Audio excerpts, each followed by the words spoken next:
I'm realising that what I keep coming back to, I've done all these other things in my life. I've tried one thing all the time. There's this I keep coming back to now, and I do like music, and I really like this.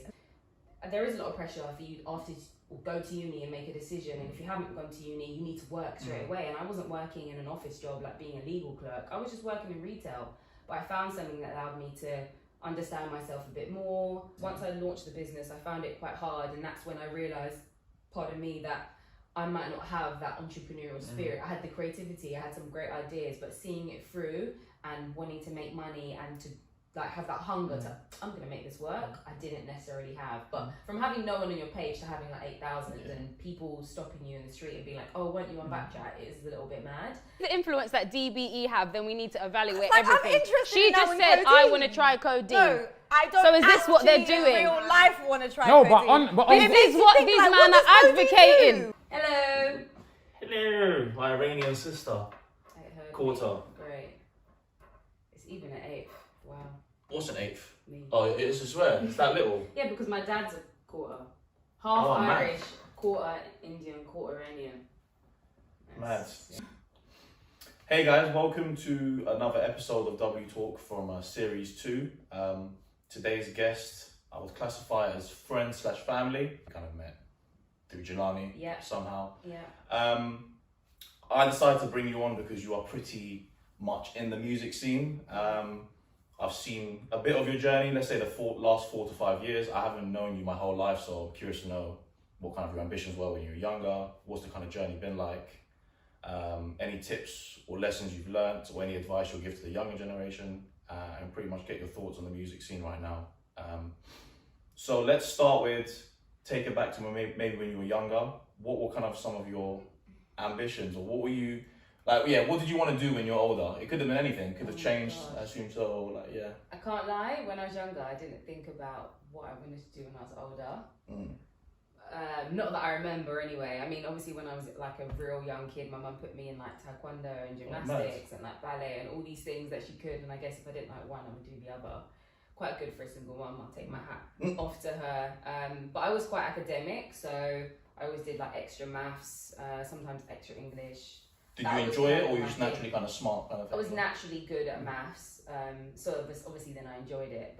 And I played the flute as well, so I went to music school from about, I want to say 6 or 7 to the age of 15. I used to go like every weekend, sometimes in the week. I got to like, I think I was meant to do my grade 5 flute test. There's only 8 grades, but I think I didn't do it because I think I thought I was too big for my boots. I only actually did grade 3, but yeah, I played the flute until I was about 15.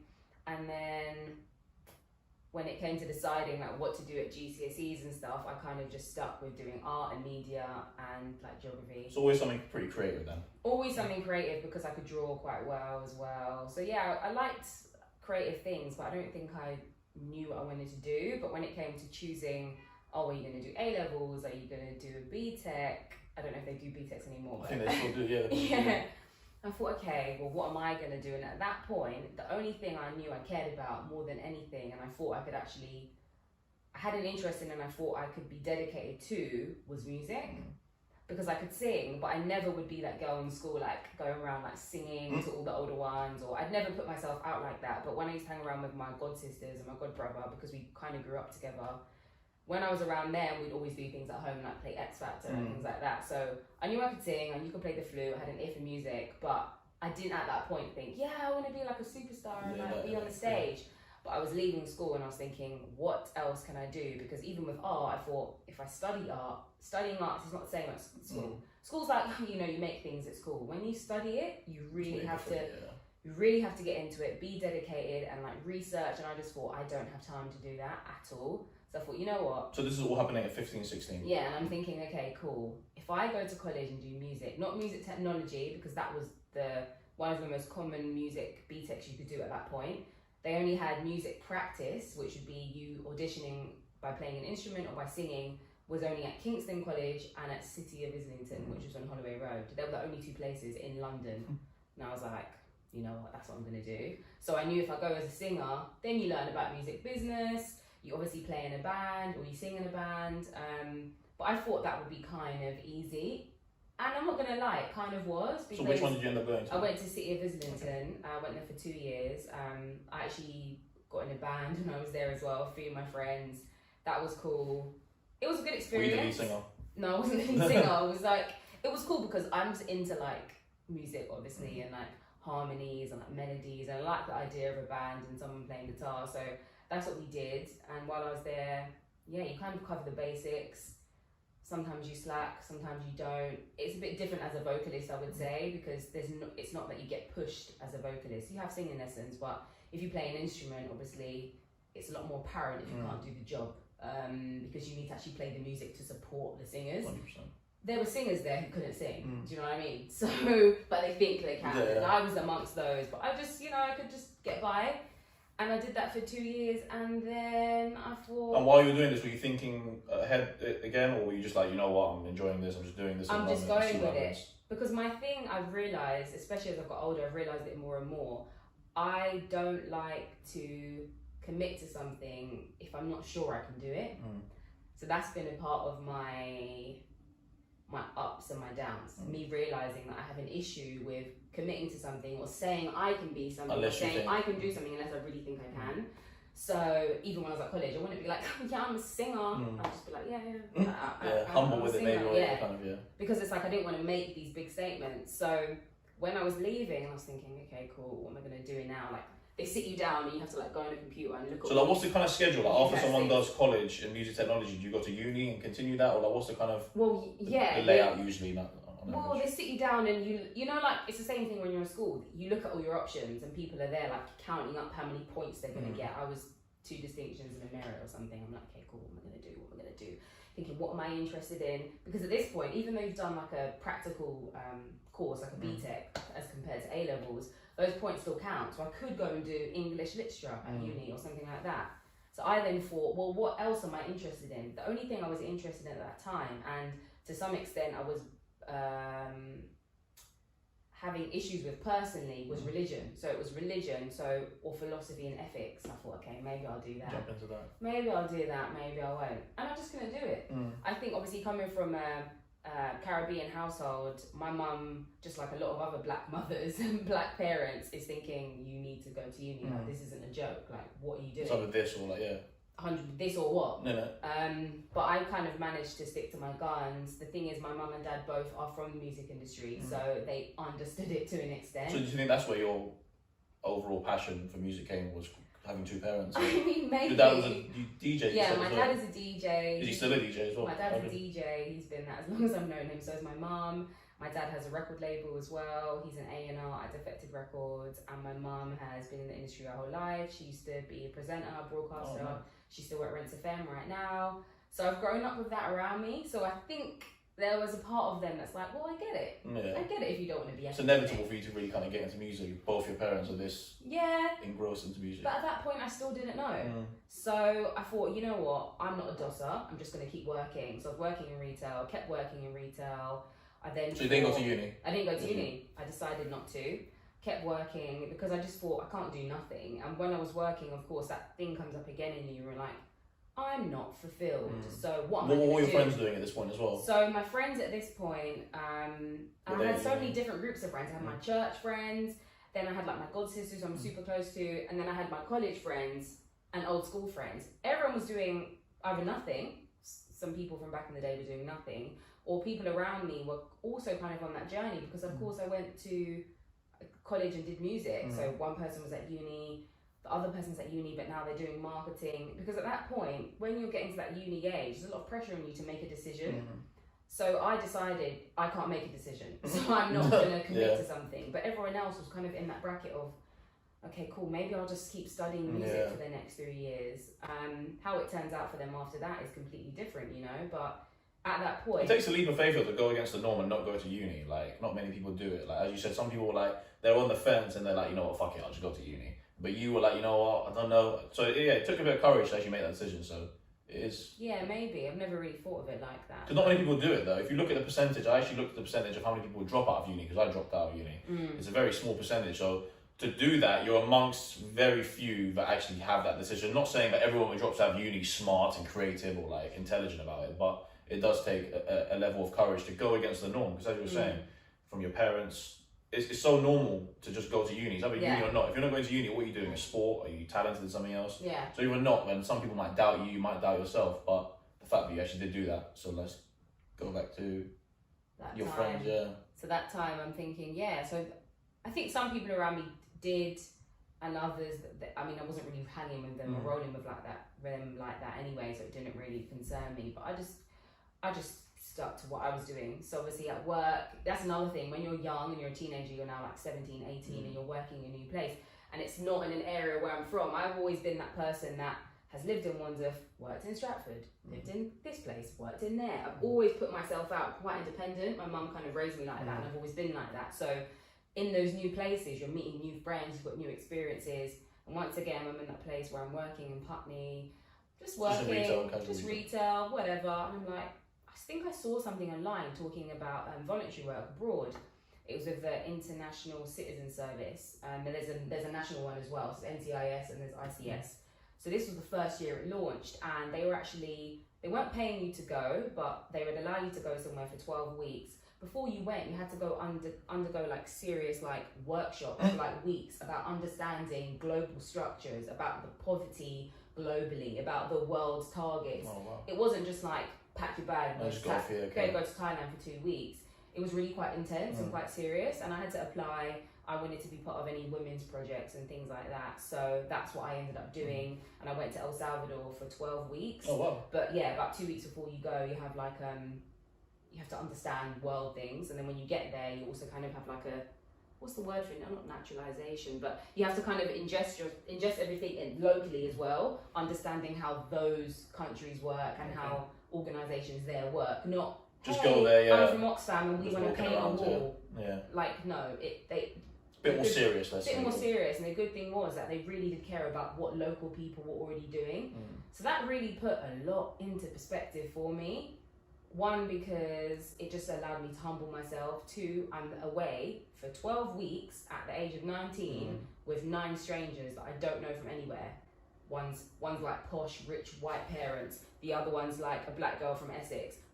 All different ages as well. I was 19. I was also sharing with someone who was like 26. She ended up getting with somebody in the project who was like 28. So it's a mix of people, and you're in another country. El Salvador is not necessarily the most built up. It's quite underdeveloped. They've got the highest rate of like at the time anyway. I'm not sure if it's correct now, but like women that die at the hands of domestic violence. Oh, wow. And they've got some of the biggest well-known gangs in the world. So to go in there at 19, being in that environment at 19, it's a lot to take in. But it really opened up my eyes to, one, how things work in other countries. Two, just the privileges that we have over here. And I felt like it was a good experience for me at that time, because I didn't know what I was doing, and I was working, and I was like, well, what can I do to give something back? And it's an interesting thought, because you think about giving something back and how much it does for you. It's kind of, I saw someone speaking about it recently. It's like that. It's selfish, but it's not selfish, because you're giving, but it does something for you. Yes. It's quite an odd thing, but I think that was an important thing for me to do at that age, because there is a lot of pressure for you after you go to uni and make a decision. And if you haven't gone to uni, you need to work straight away. And I wasn't working in an office job like being a legal clerk. I was just working in retail, but I found something that allowed me to understand myself a bit more, understand how I work in group settings, in environments. And how did you come across this advertisement for this place? I literally think it was on Facebook or something. Oh, man. The good thing is my other friend Amy, who I went to college with, she also hadn't made the decision to go to uni. So she also went. Oh, she came with you as well? But she didn't go where I went, she went to Peru. Okay. But same thing, she had a similar experience to me. She's like quite free, didn't know what she wanted to do, and did the project abroad for 12 weeks, and it added value to her. So it was nice to get back and speak to her about her experiences and see how someone else has also benefited from it. So I think at that time it was then, okay, I understand more about myself. I mean, when I went there, I understood that I was quite creative. I remember thinking of things that we could do in the house to bring like value to like the team spirit, and like a compliment box, like put compliments in the box at the end of the day, and then sometimes we can sit down together and talk about things. Those things really help you to grow. So you self-developed across these 12 weeks. You learned more about yourself. It's like not a spiritual journey, but you went there and you learned a lot about yourself. 100%. And then when you came back, how did you deal with life after? Did you just go straight? Did you just continue your retail job? Did you tell them that you were on a break? And then I had a break for a couple of months and then I went back to retail because, of course, you have an experience like that. I mean, some of the places I went to were, I mean, the streets were covered in rubbish. People are offering you food. I stayed with family offering me food, giving me all they have, and you can see they've got nothing, you know, like their cleanliness is not the same as mine. I'm coming with like my big backpack and everything ready. We're coming from the UK. They're making me stand outside in like a tray of mud, like washing myself. You really have a reality check. But when you get back to this environment, to these privileges, you do have to adjust. It's not like I can tell everybody, don't drop rubbish on the floor, or don't do this, or don't do that. I've had my experience, but it doesn't mean everyone else has. And you then have to just kind of take the learnings and apply it to your life. So of course, there was probably a period where I probably like tried to be a bit more humble, maybe, or like be a bit more appreciative. But those things wear off because this is the world that we live in. So it was a great experience for me at the time. But and I've probably, like you said, learned the most personally from it. Although I would say I gained a lot just from being around those people and seeing how they live and their love for the world and the work that people are doing over there. Have you done travelling since? Have you done something like that similar since? I haven't done anything like that since, and I think I'd like to, but I think your intentions need to be in the right place. It's not something that I think you can continue to do for self-growth because people generally need help out there and there are people already there doing good things. So I would be precautious to do something like that again, especially because now obviously I work in the music industry, but I think if I cared about development and global issues, it's definitely something I would do again. After that, I think I kept on working and was just trying to find myself really. So you're still 19 at this point because you only went for 12 weeks, so you're still 19. So I'm still 19 and then, you know, you get into your early 20s and I'm just like, you know, what am I going to do? And I remember when I was out there, people kind of around me, you know, you're living with people that haven't been around you before and they see things in you don't see in yourself. So I'm like, oh my gosh, you're so creative, you're so this, you're so that. And when I got back, after kind of some self-reflection, I was like, you know what, I'm going back to college. I went back to college and I did furniture making. Oh wow. So it's like so random. I've just kind of, I think for those couple of years, maybe from college until after, it could be about maybe 4 years in total of just me just working because I didn't know what I wanted to do and doing things that challenged me as a person. Now I'm thinking about it, that's actually what happened. And the furniture making was cool. That was something I was like, oh yeah, I could do this, I could do that. Because I still had all these creative interests, but I just didn't know what to do about them. You just knew you were creative, people are telling you you're creative. And I'm like, but I still don't know. You know, I'm like, so what do I do? And then you have moments alone when you're like at home or like you're praying, you're like, no, seriously, God, like what am I meant to do? Like, are you going to tell me? Because at this point, I think the main thing is with, well, let's say talents or interests like that, it's just to remain proactive and just do creative stuff as much as possible. As you're saying, you don't know what to do, you don't know which angle you're going at, but you are staying active. You're doing Lyca List, you're doing listening party, you're working for Warner Records. You're just remaining active. I think that's something similar to me. Like I've always seen myself as creative. I don't know what to do. I'm not gonna go be a stand-up comedian or start doing art, but I'm like, let me just be a bit more active, get myself out there, and by being active, I think it brings out the talents in you and then opens up new opportunities. I think so. I think that's what you've been doing because you don't know what you want to do. You still don't know what you're doing. You're just going along with it and you're just staying intact with kind of what your interests are. So 19 now, you've done this, you've come back to the UK, you enrolled in the furniture making. Was that like a year? Yeah, it was like a year. So now I'm like 20 something. You know, you can't remember how old. Maybe I was 21. I was around 22. And I started a card business. Nice. It was called Blue Woo. It lasted for a couple of years and it was something I was passionate about. So just making cards? Just making cards, because when I was younger I used to make cards for people all the time, like it was a thing. And I don't know, a lot of people don't care about cards. So you've done stuff. So when I was hollering you before, when I was telling you to come onto this, you're like, oh yeah, I don't really know what to talk about. Just, you know what I mean? You've done bits, you've tried. Like you're an entrepreneur. I know you might not see it that way. Yeah, because like you're maybe comparing yourselves to like the official entrepreneurs or the ones that call themselves. But like you've been going through trial and error, and I think that's what an entrepreneur is. Some of us not afraid of risk. You were saying that look, if you're not comfortable in doing something, you won't do it. So maybe in that aspect, you're like, oh, you know what, maybe I'm not an entrepreneur. But you're trying different things, and you've gone against the norm. And that all started with not going to uni, and you're doing like you've done a card business for a few years. That's something different. So you've been putting yourself out there. But go and continue. So you've done this card business. I did this card business. I mean, I've never thought of it like that in the way you said it, but yeah, you could be right.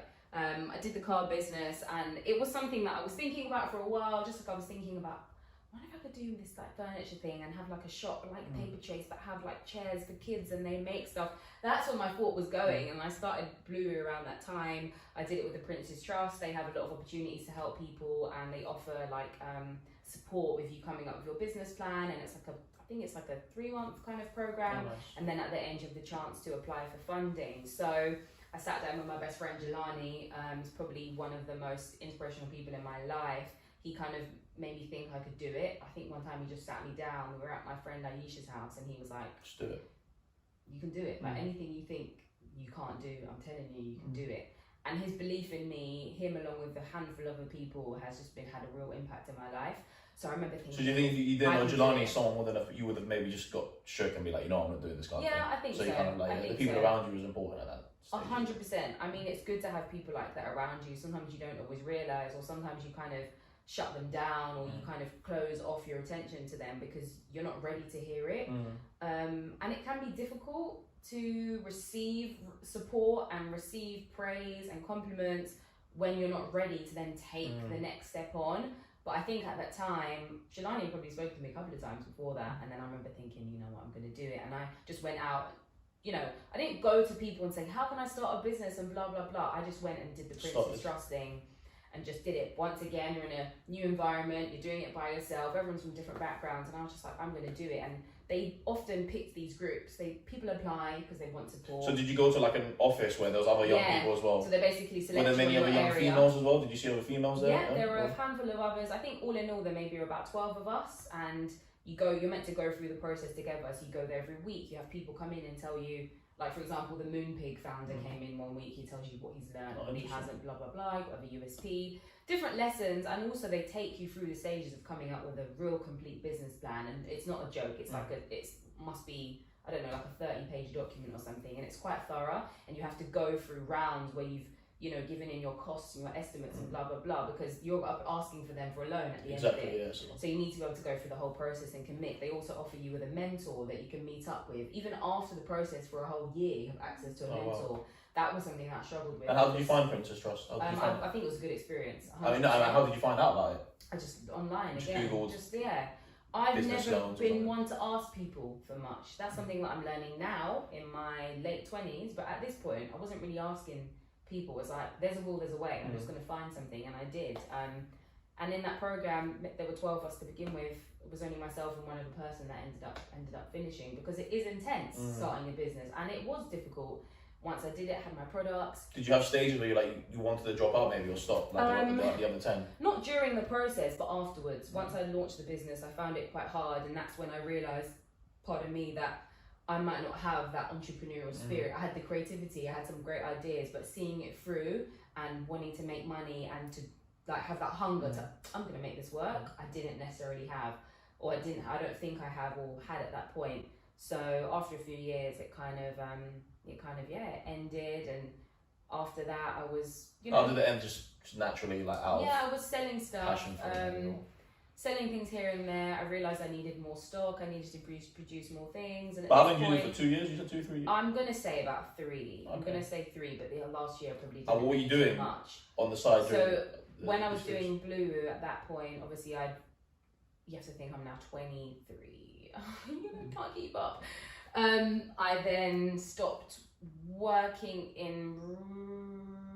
I was at Office for many years. Office, that's where I used to work, the shoe shop. Many different roles there. Then I went to Sainsbury's as a team leader. So at that point, that definitely is about 3-4 years ago. So Blue must have been coming to an end around that point of me working there. And once again, I didn't want to work in Sainsbury's and be a team leader or a supervisor. But I was not going to keep working at retail, and at this point I need more money. Okay, I don't know what I want to do. I'm now doing something creatively. I have an outlet, Blue is here, I've done the furniture thing, cool. But in terms of getting my money up and progressing, I've now moved out of home, but I live with my godparents and their family. So basically you're still not paying any bills, but I might want to drive one day. I might want to move out one day. So I said, okay, cool, I'm just going to keep working my way up in retail. And that's what I did. I worked at Sainsbury's, not because I wanted to, just because I thought I need to get my money up and get, a higher position. That's what I did. And then I went into an office environment. I had the opportunity to go for a job that my friend was already working at, and I was an office assistant, became an event assistant.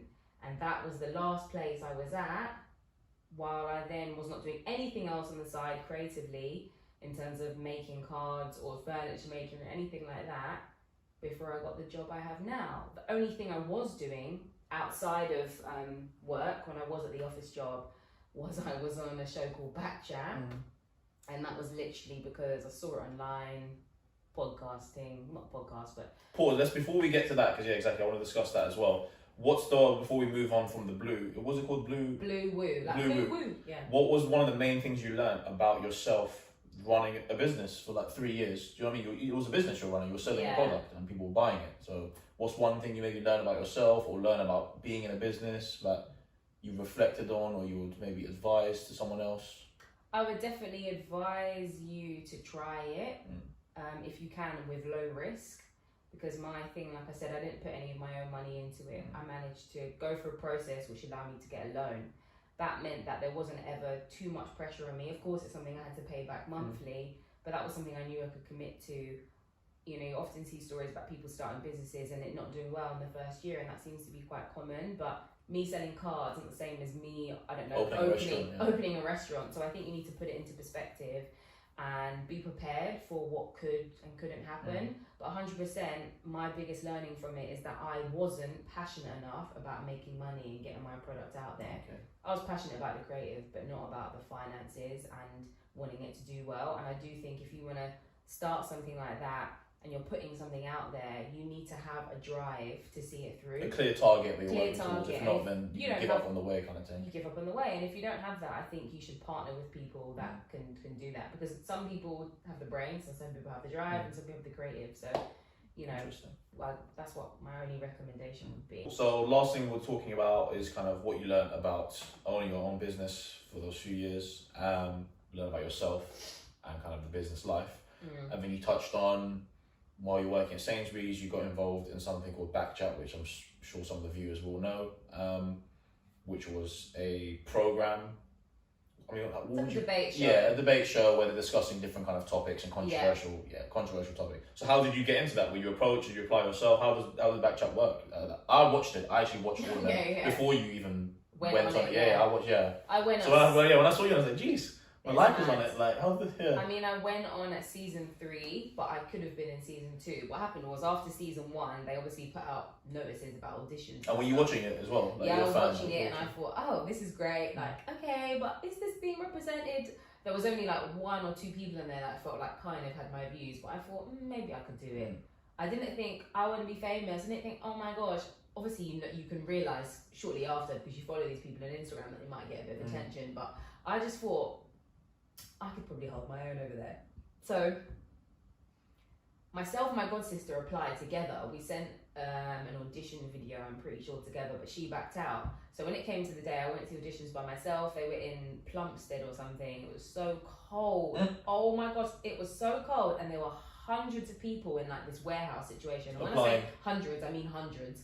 And they literally sat you down in groups, and you had to debate, like, here you go, this is the question, 5 minutes, boom.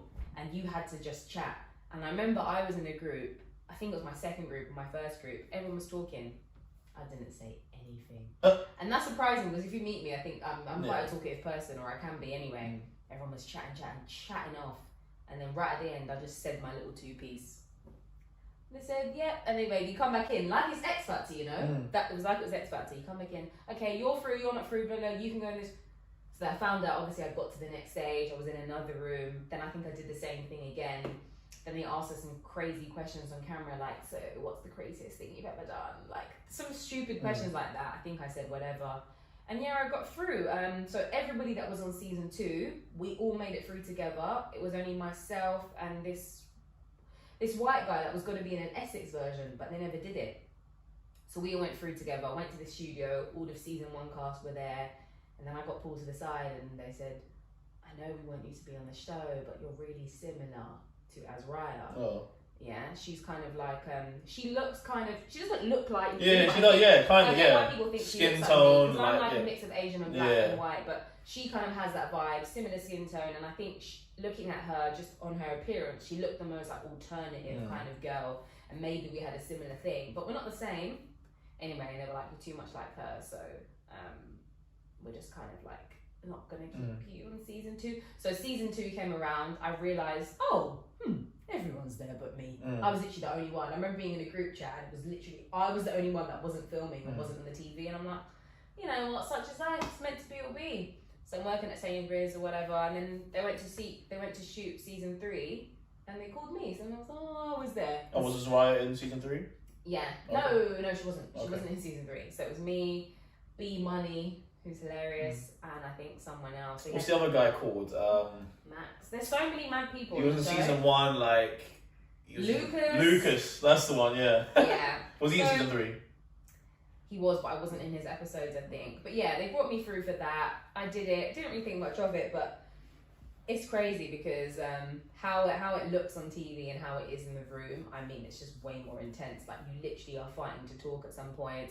Then obviously you're new. There's people there who've already done a whole season. They already know how this goes. So yeah, if I watched most of the episodes back, I would say I was true to myself. Some episodes you're watching and you're like, but yeah, it was just a chapter of my life, and I did that while I was working. It's cool. I mean, sometimes... Did it open many opportunities? Because you're now on YouTube on a platform which is getting over like 50,000 views, I think, all the time. 100,000. Yeah, sometimes 100,000. I mean, of course it did, because it let people know that I was a personality or something to be interested in, and I didn't have that before. Like, I had I don't know, 1,000 followers or something, and then it went up crazy. I remember when your followers just went up. I remember we were talking about in our group chat, it was just flying and up. It's not crazy for the rest of them. Like, the rest of them are 100, all these mad numbers, and I'm just in some little 8K. But from having no one on your page to having 8,000 and people stopping you in the street and being like, oh, weren't you on Backchat? It is a little bit mad. But I try not to think about it. How did you deal with that? In the beginning stages. Now. Yeah, what do people say to you, and how did you react to it? It's just because as you're saying, you're not someone that's like, oh my god, I'm famous. You're not there You're pretty humble with it. You're like, okay, cool, whatever. Yeah, I'm on Backchat. Yeah, what's up? It happens now more than it did at the time, which is weird, because I think the thing with Backchat is there's so much episodes that people still catch up, and there's a big community of people that just watch it when they want to, which is why I think even though years later I get the attention now more than I did then, but. Yeah, I'm not the most fucking famous person on there, but sometimes people are like, don't I know? Yeah, this is the one. It's like, don't I know you from? Have you done something? And then you're like, oh, I did this. And it's like, okay, cool. It's pretty awkward. So it did kind of give me a platform in a way, because after that I met a lot of people in the industry just from doing other podcasts like 90s Baby Show, which is amazing. Also Off the Cuff podcast. You kind of meet people, I met Milena from the Receipts podcast. You just meet a few people, and then a few people know you a bit more than they did before, and then you start going to similar events and stuff, because the London circuit is quite small, or just London in itself is quite small. So, most of the time you're going to go to an event and you're going to see one or two people that you know. What's the craziest opportunity you think that's come out of Backchat, or you've been in a scenario where you met a certain celebrity through networking, or have you got anything mad like that? Or no, I don't think I have any mad thing like that. I would say obviously the biggest thing for me is that it gave me the opportunity to be on the listening party, which we'll get onto. But that to me is something that's important, just because it's about what I care about now and about everything my brand is about. Yeah, when I was on Backchat, I didn't have a brand. I was just a girl, in my mind anyway. In my mind, I was just a girl who was talking debates, and then maybe as a viewer, I don't know, I'm just that girl. I don't know, the girl that has an opinion about this, or she's kind of like that, or she talks too fast, or she's too loud, or whatever the opinion may be. And people follow me for whatever reason. At that time, you don't know why people are following you, because of your looks, is it because of what you say? I remember getting issues because people said I wasn't black enough, or some people didn't think I was black, or even could count on conversations. That was weird. After that, you just have followers on your page. You don't know what they're following you for, and they don't know everything I'm into. But what they did start to realise and become familiar with, although I was in a debate show, is that I like music. So what I kind of used to do was just I'd be listening to a banger, some type of rap song or something, and I'd film myself singing to it, or I'd get on my laptop and just film the screen, and I just started chatting people out. And that's, I think, has now been a big part of where I am now. That's with Lyca List. That conjoins to Lyca List and Listening Party. Yeah. You doing that. So you're 23 when you done Backchat season 3. Yeah, I think something like that. So yeah. And you're doing an office job at the same time. Doing office job at the same time, and then when Backchat's kind of wearing out or calming down, you've done all this other stuff, and maybe now I'm 25, 26. It's and then let's connect to this is how the Listening Party come about. How were you So- introduced to that? How long was listening? Is listening party been something that's going on for a while? Because I'm not. I've watched a few episodes solely because I know you, Yeah. but like, I didn't know the history of it. I don't know if it's been going on for a while. And it's, So listening party, our set of people, which is the main one that everybody knows, started last year. okay. Before that, there were actually a few random episodes. Taser Black, Marvin Abbey. I was in one. I remember it was about, you know, when Drake dropped the. You guys, I watched it. You guys are all standing. The You one didn't with have the pink long- hair, did you? Yeah, But you guys yeah. were standing there. Yeah. And that was time ago. And they did a couple random episodes, but it hadn't become like branded yet as like the listening party, and the setup wasn't confirmed. And then obviously, It was a Scorpion album, wasn't it? yeah, Scorpion album, obviously, yeah. So yeah, it wasn't I that. was a bit drunk on that episode. Ugh. Anyway, so then after that, I think I did one episode, and I can't remember how. I think because at that point I was doing some stuff on ADTV where I basically was sitting in a chair talking to camera for about 3 minutes about one artist that I liked. Yeah, you know what? I really love TED Ness because of this. So I was doing my little bits here and there, and that was an opportunity I had from ADTV. Shout outs to him, or Amaru Don TV, whatever you may know him as. He gave me another platform for me to be like, okay, cool, I like music. There's no platform out for me right now to speak about it. He's given me one. And then I'm doing what I'm doing just on my phone, and then I'm getting connected to different events and going to certain places and meeting people. So maybe people just now know me as the backchat girl, but who likes music. I think that's the transition that was happening. So I think Rashid just asked me if I wanted to be in listening party. I went to one of those episodes. Then when it came to February last year, I think it was February or March, he had rounded up a team of people. So he said, I'm having Tricky, I'm having Lippy, I'm having all these people. And this Did you know any of them before as well? I didn't know any of them. He said, this is the car sheet. Some of them I followed online. Like I followed Hema, I knew of Tricky and Lippy. Margs I knew was a rapper, but I didn't really know about Mashtown like that, but I knew he was a rapper. And he was like, this is the dream team. This is what I think this is going to be a thing. So we did an episode with Dave, an episode of Digger D on their projects. J1. We did. Well, that was recent. That was more recent. But yeah, we started off doing a batch of episodes, and I think originally some of the cast members were meant to change. So it's meant to be like, let's say there's 4 of us that are constant, 4 of them are variables, but we stuck with it. Came online. Obviously, he'd had like a proper logo for it now. It was meant to be like the same time every week or whatever. And yeah, from there, that's it. You know, more eyes on you. We're speaking about artists in the UK and their projects, which Something you love, first of all. Like, yeah. Something I love, and something that isn't happening anywhere else at the moment. Like, you might catch an odd podcast here and there, but not a group of people who are all different, females and males. Some used to be rappers, people rate them for this, all talking about a project. And we're not speaking about like an up and coming rapper where opinions can be even more divided or biased or whatever. We're speaking about like actual like developed people, Dave, yeah. like a big artist, and we could have like a super fan in the room, but we don't.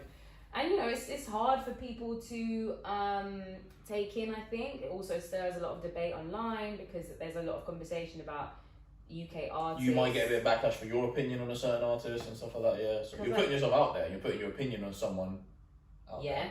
And I think there's a thing about the UK being a bit like precious, like we take things a bit to heart, like we can't hear criticism. Whereas in America, you'll see somebody bashing somebody, they don't care. In here, it doesn't really happen that much, and people do take it to heart. So of course, that's been a conversation while I've been doing the listening party.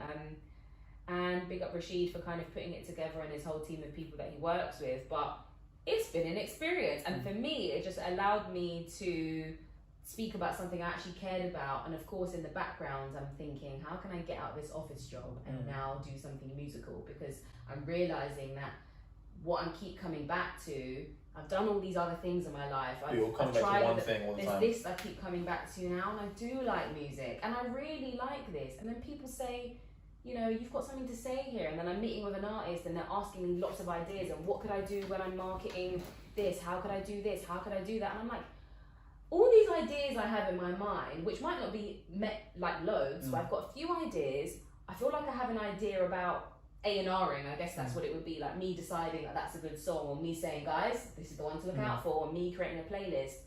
How can I bring this all together? Like, what can I do? And I'm like, I need to get a job. Yeah, I need to get a job in the industry. Yeah, that's what I need to do. So where are you at now?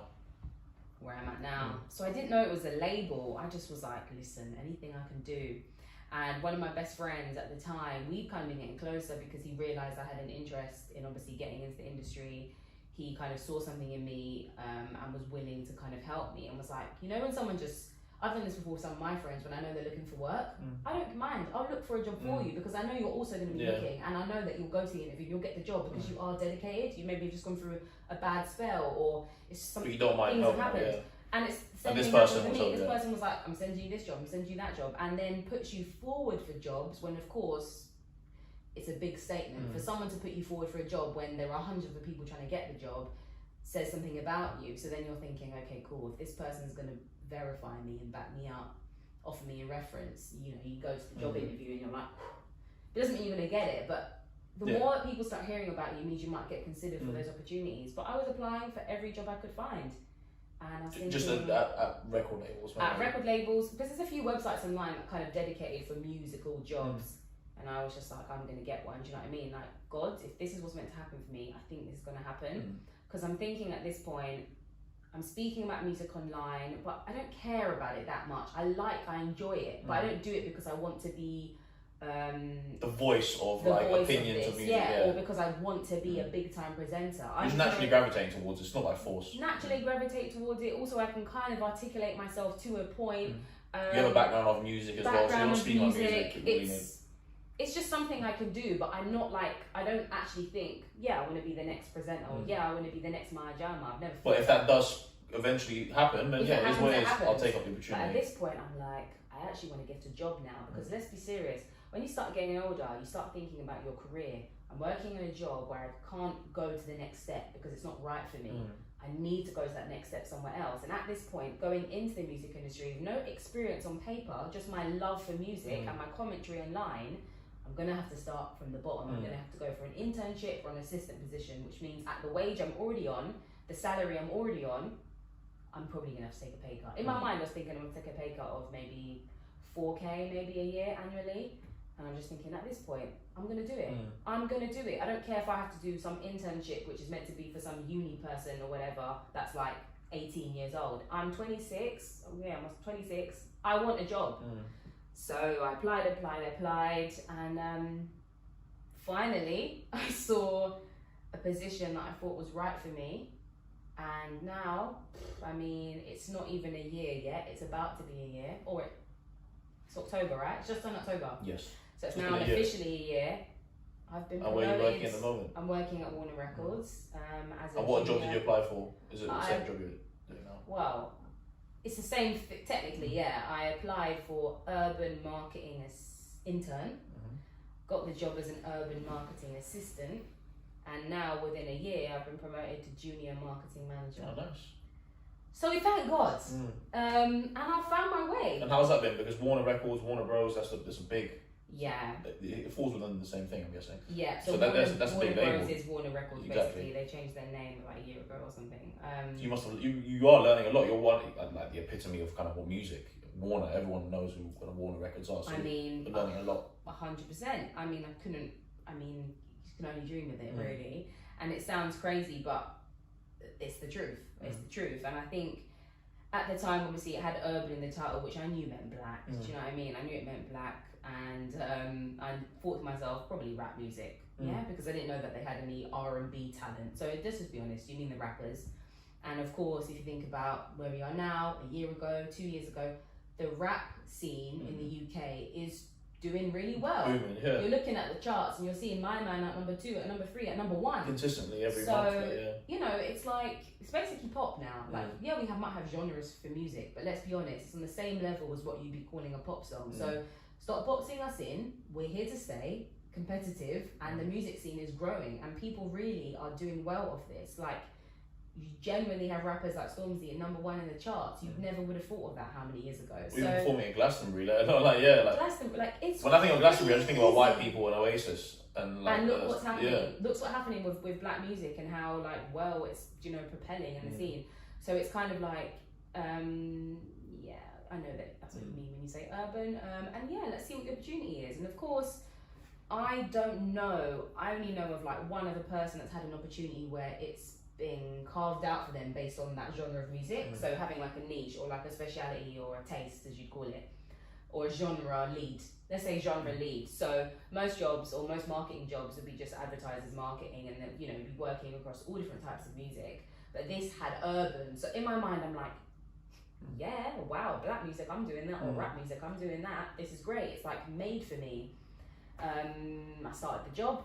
It was essentially the black roster, the rappers that we work with at Warner, and some artists from the US side, the same thing. A few random pop people here and there. Oh, so you work with people in the US as well? Yeah, you have to work across the US roster because you have to deliver the music obviously over here, set it up in the right way. I work with cool artists on that side. So what's your job kind of entail, to summarise it? You don't have to go into tremendous detail, but like essentially what do you do as a junior marketing manager? If we just think about obviously just the UK artists for now, it's essentially like you as an artist, me bringing your ideas to life in the best way, selling it in the best way, and building a whole campaign around it with a team of people. So it's like the marketing person's at the top, but you're working with press, you're working with radio, you're working with the creative team. Everyone's kind of underneath you in a way, but not because like we're the better person. We're just kind of like the orchestrator of it. You know what I mean? So it's just delivering it in the best way possible. And it's been a journey and experience. I've had great leadership and mentorship from my closest person above me. She's been like amazing in this journey and allowed me to kind of flourish. And now in this job, have you now seen a bit more of a clearer path, let's say? Have you looked at this job and looked at different roles and be like, you know what, I actually want to do this role eventually? I have. So when I started, of course, there's the point where I'm just learning the job because I don't know anything about marketing.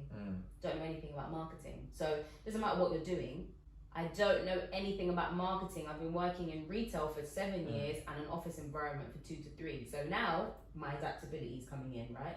So I'm like, okay, cool, I'm gonna learn the job. Once you've learned the job, it's then thinking, how do I input in these environments? Now I kind of see how they work, I kind of understand. How can I now bring my ideas out? Add value to it. There's a point when you're like, I don't know how to navigate this. I don't know where I add value yet.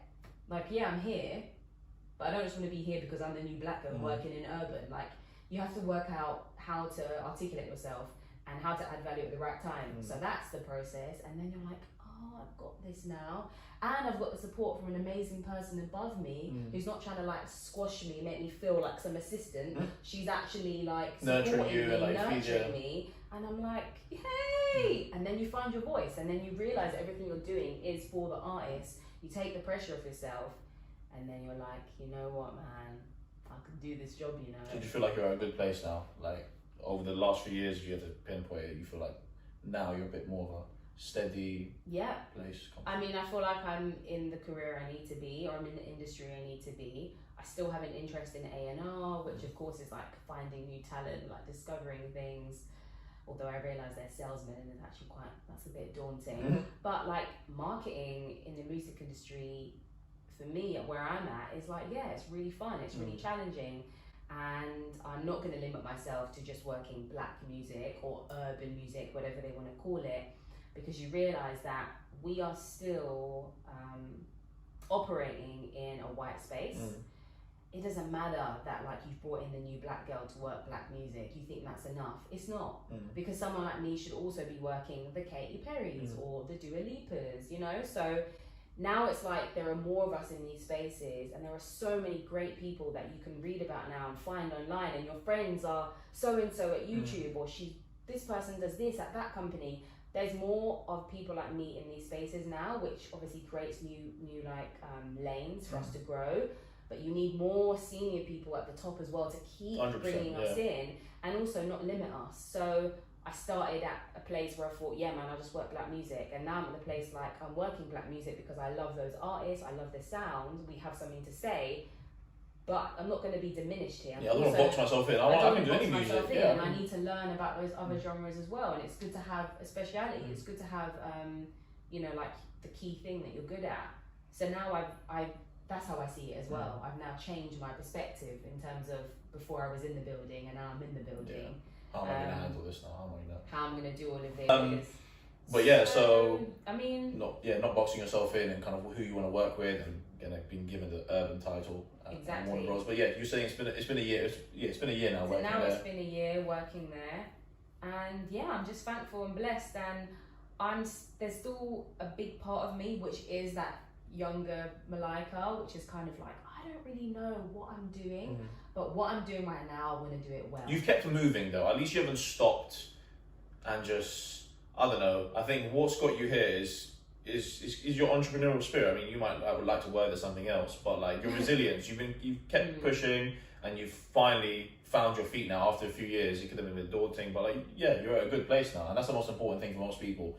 To be at a good place where they're happy, you're doing something which you enjoy, which you're passionate about, which makes sense, which just seems written. You're always bound to fall back into music somehow, let's face it. I mean, it's not like I knew you when you were 4, but with your parents being into music, you playing the flute when you were 7 or 4, you were saying, like, yeah, it was inevitable for you to be into music. So it must be a bit of a relief that you're finally into that position now. And you kind of flourish and work with what you've got now.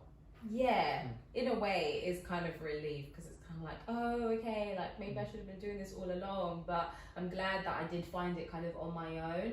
Obviously, I've had support from people around. Of course, yeah, it's not like I'm self-made. I've done it all my own. Like. But I just mean I didn't at any point feel like I was forced into anything. I don't feel like I was forced to go to uni or forced to make this decision. And you know, at these different stages and with earning different amounts of money, all those times I've never really had to rely on anyone. I've never had to borrow a lump sum from anyone. I've always been able to pay my rent, and I've managed to get through.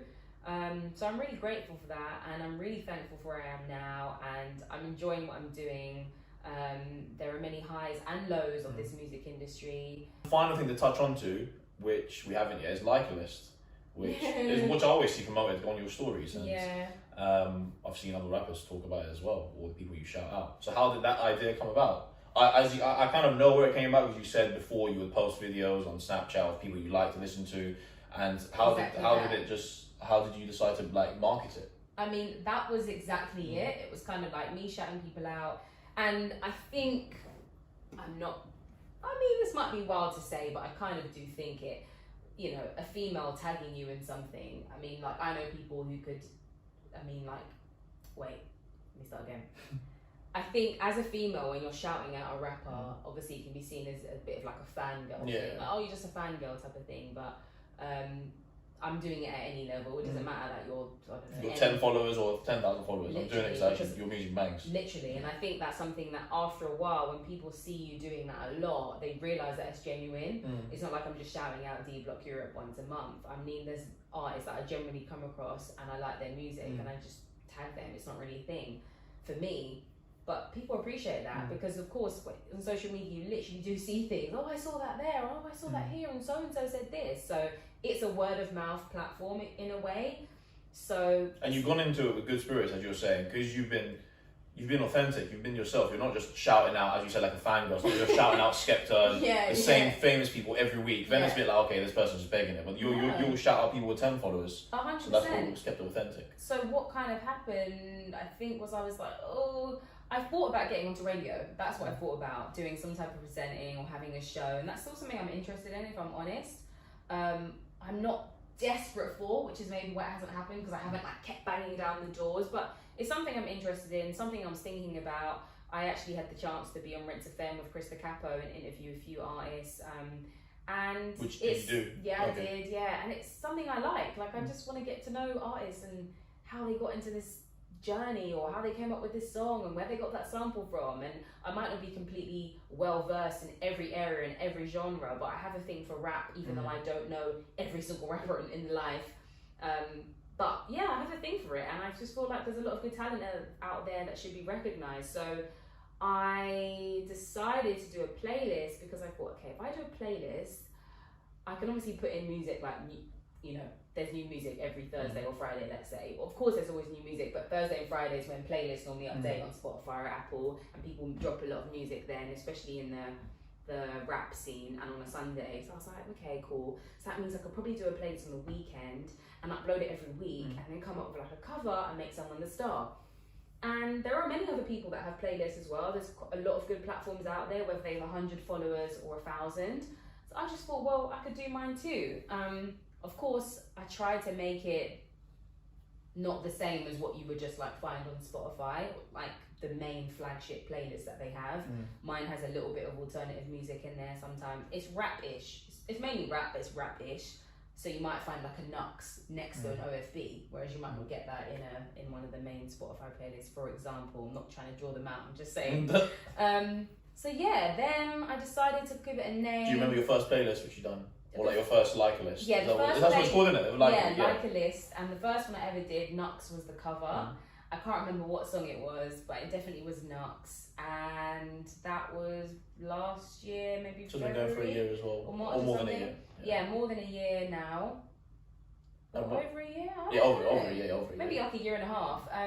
The name, I mean, there's only one person I know that calls me Lyca, but my partner at the time. Oh, so people call you Lyca. Oh, I thought Lyca, you know the phone, like, yeah. Yeah, that's what I thought. Yeah, it's also a play on that. So there's only one person I know from as a teenager who used to call me Lyca, but that's thinking of my name and the way it's spelled, Laika. But obviously, Lyca, the SIM card, Lyca's associated with the trap, Rap and with the yeah, drill exactly. and Yeah, rap. that's why. So it just made sense, and then Lyca List just had a ring to it. But I didn't come up with the name. My partner at the time did come up with the name. He doesn't want any money for it, thank God.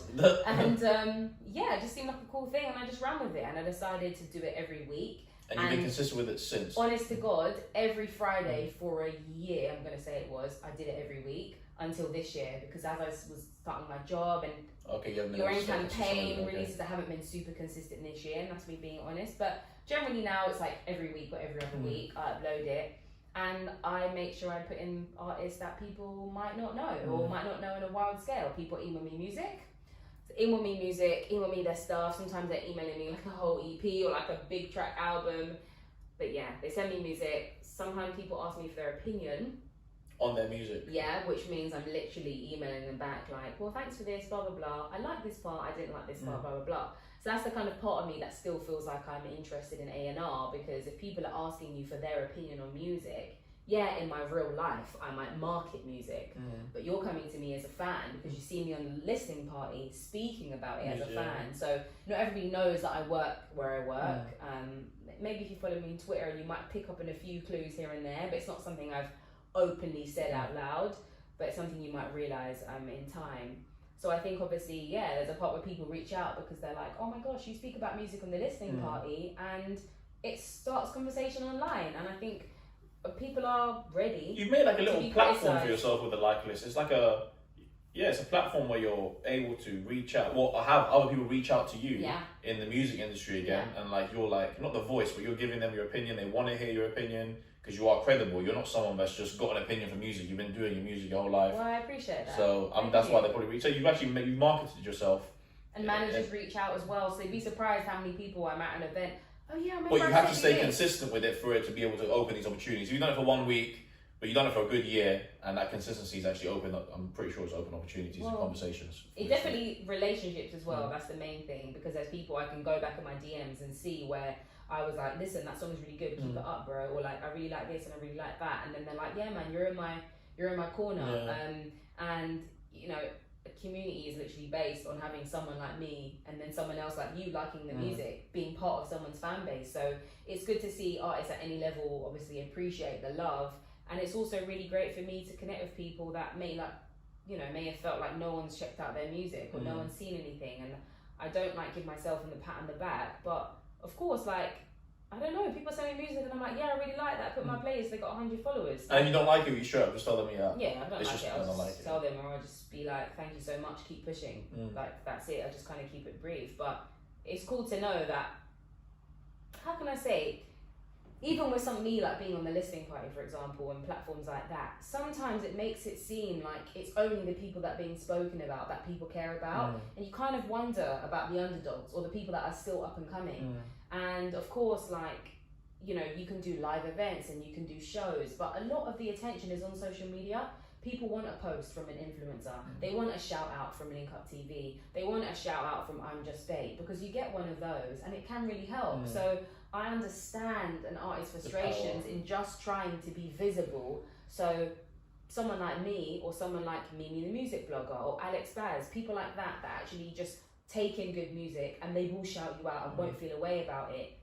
Praise from us or a compliment from us can go a long way, and I mean that in the most like humble type of sense. It's just nice. There are people that like good music tell you your shit's good. Do you know what I mean? You might only need 2 people to tell you that your shit's good, and you just feel calm, because otherwise what is pushed in your eyes and what's pushed in your face and you get ads on is people that are signed, people that are a label, You know, people that have support from a big community, and for an artist to get there, it can take a lot of things and many steps. So I think people that are at an organic type of grassroots level, I don't care how big the platform is. Generally, people that are consistent, like you said, and shout out other people that aren't getting the love that they deserve, or those people should be recognized, basically. And where could be? So is Lyca List available for the people out there? Yeah. I mean, most people should know about it by now. Just shout it out. Lyca List is only on Spotify. I could make it on Apple, but I haven't made that move yet. So it's on Spotify. So someone just types in Lyca List, Lyca List. Lyca List. If not, obviously you can find me on socials. And you can find it there, and like if not, you can email me music. There's a link in my bio to submit me music. So do you have an email address as well, which I can put up here or something as well? Put everything up. Perfect. One thing to wrap it up with, which I wrap it up with most people, and I think I'm not going to ask you it because I can tell you're not going to have an answer for it. And it's essentially, where do you see yourself in 5 years' time, or where do you see yourself as your brand or your career in 5 years' time? And the reason I'm asking it, you can answer if you want to, because you said you've never really not planned ahead, you've just kind of gone with the flow, you're just actioning your life, praying, doing your thing, and what happens, happens. But do you have any kind of mini aspirations of where you might see yourself, or where you want to see Lyca List? It can be anything.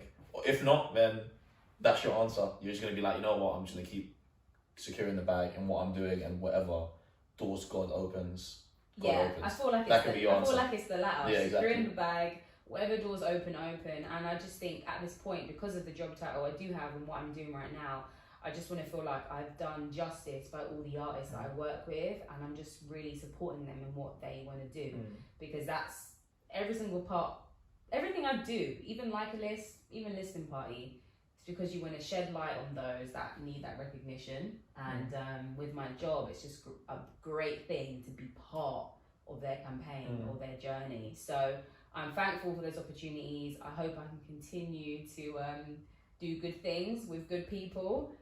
And other than that, I don't really have a dream. 2 bits of advice you would give to someone young and a young female as well. Like in the music industry, someone that's trying to get into the music industry, in no matter what kind of role it could be. It can be like trying to be a music artist, or it can be trying to get into working for a record label. What kind of advice would you give to someone younger than you, and maybe specifically a female? Because there are not, I mean, personally for me, I don't see many young females killing it. And you might be like, Cam, humble, but you're doing well for yourself. You know what I mean? You're in the scene, you're doing something right. So I would label that as killing it in our slang. But so what kind of advice would you give to someone young, or specifically a female? So to someone younger coming up, I would give them the advice of never being afraid to put yourself in uncomfortable situations or in new environments, because I did that many a time just by going to a certain event, shaking someone's hand, not even really knowing what to say, but trying to be at the right places to then get the right opportunities, if that makes sense. Because if you're not in those right places, those opportunities are never going to happen. I remember going to like talks where people would speak about panel events, and people would speak about what they do in the industry and how they got into there. I was in a few of those, and I really learned a lot, and you soak up a lot, and you're in a room with people that all kind of all it takes is one conversation. 100%. And everybody wants an opportunity, but it's not going to be handed to you. And in this industry, it's definitely about who you know. And I know that might sound a bit kind of like, oh yeah, I've heard that before, but genuinely it is.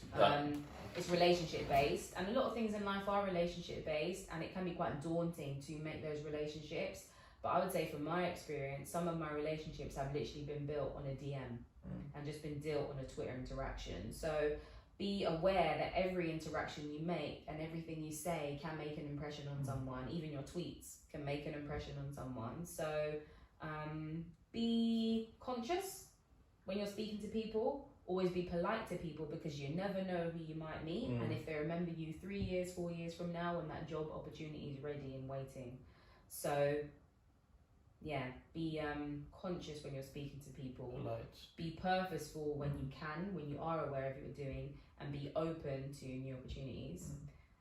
For a female in particular, I would only say this based on interactions I've had, is be very careful in new situations, or when there is an opportunity to meet with a guy in the industry, a man in the industry, if you're a straight female when you're meeting a straight guy, and what situations you're putting yourself into, because you may find that, and this isn't to paint everybody with a brush, you know, there's a lot of good guys out there, and it's a shame for the ones that ruin it.